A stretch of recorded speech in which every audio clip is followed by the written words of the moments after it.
नमस्कार दोस्तों, आज मैं आपको दिखाता हूँ मैंने फार्म पॉन्ड बनाया था जो पिछली गर्मियों में बनाया था। तो जैसे कि आपने देखा है अभी इस वीडियो में, ये फार्म पॉन्ड है। इसका उद्देश्य जब मैंने बनाया था तो इसका उद्देश्य यही था कि हमें शुद्ध साग सब्जी मिल सके, इसी उद्देश्य से हमने बनाया था। लेकिन इसके जैसे इस बार बरसात भी कम हुई और स्टार्टिंग में जो बरसात हुई, एक दो बरसात अच्छी हुई थी, तो उस बरसात में जब बनाया था तो इसके लेवल का हमें पता नहीं चला था कि पानी का लेवल कहाँ पे अप है कहाँ डाउन है, क्योंकि हमने खेत का ज़्यादा लेवल निकाला नहीं। खेत का लेवल इसलिए नहीं निकाला, इसकी जो मिट्टी निकली थी हमारे पास जगह था तो उधर डलवा दी हमने, इसलिए खेत में ना डलवा के साइड में डलवाए। क्योंकि कई बार क्या होता है, जब नीचे की मिट्टी ख़राब होती है खेत में डाल देते हैं तो उसके बाद में फसल अच्छे से नहीं हो पाती है, क्योंकि जो खाद वगैरह की मात्रा होती है वो नीचे के लेवल पे नहीं होती है और ऊपर की मिट्टी को हमने खाद वाद दे के खेत को अच्छे से बनाया हुआ होता है। इसलिए तो उसने इस चक्कर में थोड़ा लेवल की ज़्यादा लेवल नहीं निकाल रखा हमने, उस चक्कर में पानी कम आया। लेकिन जो पानी आया वो भी बेहतरीन क्वालिटी का है। ये क्वालिटी की बात मैं इसलिए कर रहा हूँ क्योंकि हम पहले आज से अभी तो खैर हमारी साइड पानी की कमी है। जो कुएं का पानी होता है और बरसात के पानी में रात दिन का फ़र्क होता है। फ़र्क क्या हो, बरसात का पानी में एक यूरिया जो खाद होता है उसकी कमी पूर्ति करता है। वो मैं इसलिए बोल रहा हूँ क्योंकि जब बरसात होती है तो उसमें नाइट्रोजन, हमारे इन्वायरमेंट में नाइट्रोजन होता है, वो नाइट्रोजन ऊपर की साइड चला जाता है। जब बरसात होती है तो नाइट्रोजन को साथ में लेके आती है, तो इस पानी में घुला होता है, तो इस पानी में नाइट्रोजन की मात्रा अधिक होती है। इसलिए जब फसल को दिया जाता है तो नाइट्रोजन फसल के लिए बहुत ही उपयोगी होता है, तो वो बहुत अच्छा काम करती हैं। क्योंकि और मैं ऐसे नहीं बोल रहा, हमने जब फसल को दिया भी है उसके बाद में उसका रिजल्ट देता है, उस रिजल्ट बेस में मैं आपको बता रहा हूँ क्योंकि काफ़ी अच्छा काम करता है। मान लो कुएं का पानी आपने 3 बार दिया तो इसका बार 2 बार दोगे तो वो बहुत 3 कुएं का पानी सेम पानी फसल को 3 बार दिया, इसका 2 बार दोगे तो ये बहुत अच्छा 2 बार में भी उसकी पूर्ति करेगा। और बात करते हैं, आपको सर से बताता हूँ इस पॉन्ड की आवश्यकता क्यों है। हम जैसे कि मैं अभी हूँ जयपुर सीकर की बॉर्डर जो कि राजस्थान में स्थित है, तो हमारे राजस्थान में आप लोगों ने सुना होगा और जो राजस्थान गए हैं उनको पता भी है, हमारे यहाँ पे पानी की कमी है। कुछ इलाकों में आजकल नहर वगैरह है उसलिए पानी है, लेकिन अधिकांश इलाकों में पानी की कमी है। तो जैसे मैं यहाँ पे हूँ तो हमारे यहाँ पे भी आज से 10 साल पहले काफ़ी अच्छा पानी था, कुएँ चलते थे, बहुत अच्छा पानी था। लेकिन आज वाटर लेवल की बात करें तो बहुत ही नीचे डेप्थ में जा चुका है और लेवल भी आपको 900-1000 फीट के समथिंग मिलेगा और वहाँ पे भी पानी मिले इसकी कोई शॉर्ट ही नहीं है, नहीं मिलेगा। और कहीं पे है तो खारा पानी है। ऐसे डिफरेंट जगह, जैसे मैं यहाँ खड़ा हूँ, यहाँ से 1 किलोमीटर पे हो सकता है पानी मिल जाए, लेकिन उसके सराउंडिंग नहीं होगा। 1-2 कुआं 10 कुएँ में से एक में पानी है, तो ऐसी स्थिति है। तो जैसे गवर्नमेंट की स्कीम भी आती है आजकल, जैसे जयपुर डिस्ट्रिक्ट की बात करूँ तो गवर्नमेंट ने स्कीम के तहत गवर्नमेंट खुद भी पॉन्ड बना रही है। हाँ, इतना बड़ा नहीं, लेकिन इसे छोटा पॉन्ड बना रही है। और सीकर ज़िले में भी बात करूँ तो वो सेम स्कीम तो नहीं है। सीकर ज़िले में है सब्सिडी बेस कि आप पॉन्ड बना लो, उसकी आपको सब्सिडी मिलेगी कुछ, इस बेस पे है। वो भी पॉन्ड अलग अलग साइज़ का है, उसी हिसाब से अलग अलग सब्सिडी है। तो ये पॉन्ड बनाया था मैंने। तो इसकी अगर मैं साइज़ की आपको बात करूँ तो इसकी साइज़ है, अगर इधर लेंथ की बात करता हूँ 110 फीट है, और विड्थ की बात करता हूँ तो मैं इसकी है 90 फीट सॉरी, और इसकी डेप्थ की बात करता हूँ 20 फीट इसकी डेप्थ है, जो कि मैं सोचता हूँ काफ़ी अच्छी स्टोरेज टैंक है ये। क्योंकि ये इस बरसात में आपको जैसे दिख रहा होगा, इसमें ये वाइट है, तो यहीं तक इसका पानी का लेवल आया। तो जैसे देख रहा हूँ 3 फीट के समथिंग तो हमने इसमें पानी निकाल दिया, अभी 3-1 फीट और है, तो इतना ही लगभग 5-6 फीट पानी आया इसके अंदर। लेकिन इस 5-6 फीट में मैं दिखा रहा हूँ आपको, ये सरसों दिख रही होगी चारों तरफ, ये सरसों में खेत, तो इस सरसों के अंदर हमने 2 पानी निकाल दिए हैं। 2 पानी निकालती है। और उससे पहले जो बाजरे की फसल थी उसमें भी 1 पानी दिया था हमने। तो मतलब मैं समझता हूँ अगर ये टैंक फुल होता है तो इसमें हम आराम से 10 बीघे की फसल आराम से कर सकते हैं। और इस देख रहे हो मेरा मतलब इस पॉन्ड का बनाने का मकसद ये था कि हमें जो साग सब्जी या जो भी हम फसल गेहूँ वगैरह करें बिना फर्टिलाइज़र के हम करें, हम केवल गोबर खाद का ही उपयोग करें। तो हाँ, ये मैं सोच रहा हूँ ये मेरा निर्णय बहुत ही ठीक था। और उसको किसी व्यवसायिक के तौर पे नहीं किया था मैंने, लेकिन अब मुझे लग रहा है हाँ इसको व्यवसायिक भी यूज़ कर सकते हैं, हम खेती में इसको यूज़ कर सकते हैं। ये जैसे अब की बार गेहूँ तो नहीं बोए क्योंकि इसमें पानी का कम था, तो मैं सोचा कि गेहूँ नहीं हो पाएंगे, लेकिन अगर मैं करता तो शायद गेहूँ भी घर पे मैं अपने खाने जितने गेहूँ आराम से कर सकता था। आपको ये सरसों दिख रही होगी, इसमें मैंने कोई फर्टिलाइज़र नहीं डाला, बिल्कुल भी नहीं डाला। और मेरा उद्देश्य भी यही है, मैं मेरे गाँव को मेरे खेत को बिना फर्टिलाइज़र मुक्त करूँ। तो इस देख सकते हो बिना फर्टिलाइज़र के भी जो सरसों है वो शानदार है। और सरसों के इधर मैंने एक तो सरसों बाई, एक रावा, वो जो कि सरसों जैसा ही होता है पीले कलर का, उसका भी तेल खाने के यूज में भी होता है, बेच भी सकते हैं। तो दोनों ही बाएँ हैं, दोनों ही अच्छे हैं। तो इसकी लागत की अगर मैं बात करता हूँ, अब आप सबको लागत भी जाननी चाहिए। इसकी लागत की बात कर तो मैं इसका लागत मेरे को करीब भाई 4.5 लाख से 5 लाख के बीच की इसकी लागत है। एग्जैक्ट लागत 4.5 से 5 लाख की इसकी लागत है। तो इसमें मैंने पानी को निकालने के लिए 2 HP की मोटर डाल रखी है,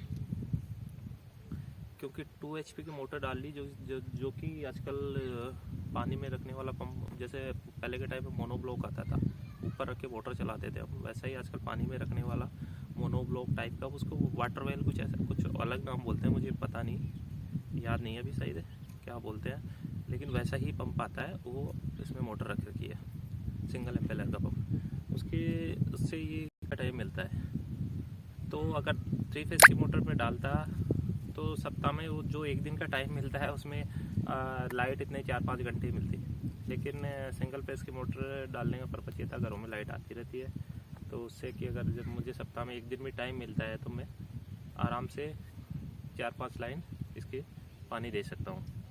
तो इसीलिए हमने सिंगल फेस की मोटर डाली। और आजकल के ज़माने में सिंगल फेस की मोटर भी काफ़ी अच्छी मोटर आ रही है, जिसको कि आराम से 10-12 नोजल 2 HP की चला देती है।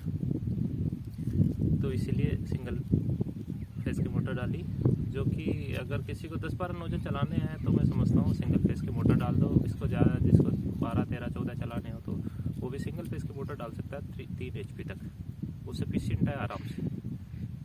क्योंकि इसमें सिंगल फेस की इसलिए भी है क्योंकि इसका जो पंप होता है उसका हेडवेग के हिसाब से प्रेशर डिजाइन होता है इसके, तो इसमें ज़्यादा हेडवेग नहीं होता है क्योंकि ज़्यादा डेप्थ नहीं होती है, इसलिए आराम से ये अगर पॉन्ड में अगर बात करें तो सिंगल फेस की मोटर सफिशिएंट है। और इसके अंदर बात करो तो इसकी जो ये ब्लैक दिख रही है ये होता है सीट। तो आपकी लागत, जैसे मैंने लागत बताया, तो इसकी आपकी सीट इसमें बढ़ भी सकती है, थोड़ा कम भी हो सकता है। बढ़ तो और भी ज़्यादा सकती है, कम ज़्यादा नहीं हो पाएगी, क्योंकि इसमें सीट की अलग अलग क्वालिटी आती है, जो कि इनकी वारंटी आती है, कुछ की 5 ईयर आती है, कुछ की 10 ईयर आती है, 25 ईयर भी लेते हैं। वो उससे सीट के मटेरियल की क्वालिटी के हिसाब से इसका जो प्राइस है वो इंक्रीज हो जाता है। तो काफ़ी ठीक, अगर मैं तो कहता हूँ कि जब आप सीट लगाओ तो एक अच्छी मटेरियल की लगाओ जो कि लॉन्ग टाइम तक चले। और इसमें जब लगाने के बाद में चारों तरफ फेंसिंग ये बहुत ज़रूरी है, इसको आपसे फेंसिंग करना ही चाहिए। अगर आपने बना भी लिया तो फेंसिंग मत छोड़ो, क्योंकि अगर फेंसिंग छोड़ दिया तो यहाँ पे जो भी हमारे गाय, नीलगाय या हरा पशु या घर का भी पशु कभी, क्योंकि पानी होता है, पानी की तरफ आता है, तो इसमें गिर भी जाएगा, उसको निकालना भी बहुत मुश्किल हो जाएगा। साथ में इसको जो आपके सीट लगा रही है इसको भी बेकार कर देते, क्योंकि जहाँ पे उसका खुर रखेगा वहाँ से वो फट जाएगी, क्योंकि इसकी सीट की जो थिकनेस होती है वो 500 माइक्रोन, 300 माइक्रोन, 800 माइक्रोन ऐसे आती है जो मोटाई सीट की। तो 500 माइक्रोन मतलब 0.5 mm, ऐसे 0.3 mm, ऐसे माइक्रोन्स में बोलो, किसी में बोलो आप, जो भी उसका मेजरिंग है। और सबसे बड़ी खुशी मुझे क्या हुआ इसमें, जब हम बचपन में थे तो देखते थे हमारे चारों तरफ पक्षी थे या छोटे जानवर थे, वो होते थे। लेकिन जैसे ही इतने 4-5 साल में पानी का लेवल कम हुआ या पानी नहीं रहा, उसके बाद में जो चारों तरफ पक्षी थे वो सब गायब हो गए। मतलब कुछ ख़त्म हो गए, कुछ ने पलायन कर लिया, ऐसे कुछ हो गया। तो अभी मुझे ये देख के ये बड़ा खुशी का महसूस हो रहा है कि इसमें मैं देखता हूँ रोज़ पक्षी पानी पीने के लिए आते हैं। हाँ, थोड़ा बैठने के लिए उनको टप है, लेकिन इस पर पानी पी के जाते हैं। तो अभी मैं इसके अंदर सोच रहा हूँ कि कुछ पक्षियों को अंदर ऐसा डाल के रखूँ कि वो आराम से उस पर बैठे और पानी पी के जाए। और पहले हमारे जब यहाँ पे कुआं चलता था तब मैं देखता था जगह जगह मधुमक्खी के छत्ते थे। तो इन अभी तो फिर भी 1-2 बढ़ा है, लेकिन पिछले साल की बात करूँ जब ये पानी वानी नहीं था तो मतलब ना के बराबर हो गए थे, कोई मधुमक्खी देखने को नहीं मिलती थी। तो अभी मधुमक्खी भी जगह जगह छत्ते लगे हुए हैं, जो कि एक फसल को लिए भी बहुत अच्छा है। और मैं पशु पक्षियों से काफ़ी ज़्यादा प्रेम रखता हूँ, तो मुझे वो भी एक अलग आनंद महसूस होता है। तो अभी मैं आपको दिखाऊंगा इसका मोटर का स्टार्टर, क्योंकि गांव में आपको पता है इस मोटर तो सिंगल फेस की भी चलेगी, 3 फेस की भी चलेगी, लेकिन यहाँ पे मेन शिकायत होती है वोल्टेज की, क्योंकि वोल्टेज नहीं मिल पाते। अगर मैं मेरे घर की बात करता हूँ तो यहाँ पे हमें वोल्टेज कभी कभी 150 वोल्टेज, 130 वोल्टेज ऐसे मिलते हैं। हाँ, उसमें आपकी मोटर फिर भी चल जाएगी, मान लो चल गई, लेकिन उस पर मोटर की लाइफ बहुत कम हो जाएगी और वो उसके जलने के चांसेस रहते हैं, क्योंकि अंडर वोल्टेज चलेगी तो वो लोड मान के चलेगी, एम्पियर ज़्यादा लेगी तो वो उसमें शॉर्ट होने के चांसेस रहते हैं, तो मोटर ख़राब हो जाएगी। तो मैं दिखाता हूँ आपको इसका स्टार्टर, और उसके लिए वोल्टेज अप करने के लिए क्या बना रखा वो भी मैं आपको दिखाता हूँ। ये देख रहे हो, ये स्टार्टर है, ये आपको दिख रहा होगा, एक स्टार्टर है और साथ में एक हमने लगा रखा है वोल्टेज स्टेबलाइजर। वोल्टेज अभी पावर नहीं है इसके अंदर, अगर लाइट आ रही होती है तो मैं आपको वोल्टेज दिखा भी देता कितना वोल्टेज इसमें मिल रहा है करके। तो ये तो इसका स्टार्टर है। तो मैं भी आपको यही सजेशन करूंगा कि जब भी आप स्टार्टर लो तो एक अच्छी क्वालिटी का लो, क्योंकि नॉर्मली इनके साथ में स्टार्टर आते हैं, उनमें एक एमसीबी लगते हैं और कैपेसिटर लगते हैं, वो मोटर रन के लिए होता है। लेकिन वो ना लेके आप अच्छा स्टार्टर लो जिसमें कि आपको वोल्टेज भी दिख रहा हो, एम्पियर भी दिख रहा हो। तो इसमें अंदर देख रहे हो, जैसे ये वोल्टेज के लिए, ये उसमें आपको वोल्टेज शो करता रहेगा, ये एम्पियर शो करता रहेगा। और साथ में ही इसके अंदर अगर स्टार्टर की बात करूँ तो आपको खोल के दिखाता हूँ। इसके अंदर 3 अलग अलग कैपेसिटर है जो कि मोटर को काफ़ी अच्छा सपोर्ट करते हैं। साथ में ये जो एमसीबी है ये अलग अलग एम्पियर के लिए, रीडिंग के लिए, अगर कभी मान लो आप मोटर भी चेंज करते हो तो इसको एम्पियर को एडजस्ट कर सकते हो, उस हिसाब से मोटर को ट्रिपिंग करवा सकते हो। अगर अनवांटेड लोड वगैरह कुछ होता है तो उसमें ये ट्रिपिंग करेगी और मोटर को सेफ साइड में बंद कर देगी। जो स्टेबलाइजर यूज किया है वो मेरे घर पे मैंने एसी के लिए यूज़ कर रखा था, तो उसी स्टेबलाइजर को मैंने इसमें यूज़ कर लिया, क्योंकि वो स्टेबलाइजर 2 टन का था। तो इसको अगर 2 टन का स्टेबलाइजर आपके पास एसी का है तो 2 HP की मोटर में आप सफिशिएंट कर सकते हो। तो उसके अंदर जैसे इनपुट वोल्टेज अगर मेरे को 170 मिल रहा है तो वो आराम से उसको बढ़ा के 220 तक कर देता है। तो उसके बाद में ये स्टेबलाइजर लगाने के बाद में मुझे वोल्टेज की जो फ्लक्चुएशन की दिक्कत थी उसका काफ़ी सॉल्यूशन मिला, और ये बहुत बेहतरीन है। अगर आपको भी अगर वोल्टेज वगैरह की शिकायत हो आपके यहाँ पे भी, तो आप ऐसा, ये सरसों है, काफ़ी अच्छी है, क्योंकि जब भी फसल को देखते हैं तो मन, जैसे ये फसल है हरी भरी, वैसे मन भी हरा भरा होता है। तो ये सभी किसान भाई तो उस चीज़ को समझ ही रहेंगे, और किसान के अलावा जो शहर में रहने वाले हैं वो भी जब गांव में आते हैं तो हरा भरा देखते हैं तो उनको भी बड़ा खुशी का अनुभव होता है। क्योंकि जब ये खेत खाली थे तो हमें भी ऐसे वीरान से लगते थे, लेकिन अभी देख के जब इसमें फसल होती है तो बड़ा मन को अच्छा लगता है। तो मैं तो ये कहूँगा कि काम तो सब करता है, लेकिन कुछ अलग तरीके से करे वही काम है। तो इसलिए अगर फसल भी कर रहे हो तो आपको जब करनी है तो पूरा मन लगा के करो, हाँ, फसल में बेनिफिट कम है, लेकिन जब जो काम कर रहे हो तो उसमें पूरा तन और मन दोनों इन्वॉल्व करो। तो उसी को लेके मुझे तो इतना तो टाइम नहीं मिलता है, मेरे को सप्ताह में 1 दिन मिलता है, लेकिन उसमें भी मैं ये सब फसल कर लेता हूँ आराम से, और बड़ा ही खुशी का अनुभव होता है। चलो मिलते हैं दोस्तों नेक्स्ट वीडियो में। हमारा वीडियो कैसा लगा आप कमेंट करके ज़रूर बताइए, और आपके जो भी कोई क्वेश्चन हो तो कमेंट कर सकते हैं आप, मैं आपको रिप्लाई करूँगा। थैंक यू दोस्तों, थैंक यू।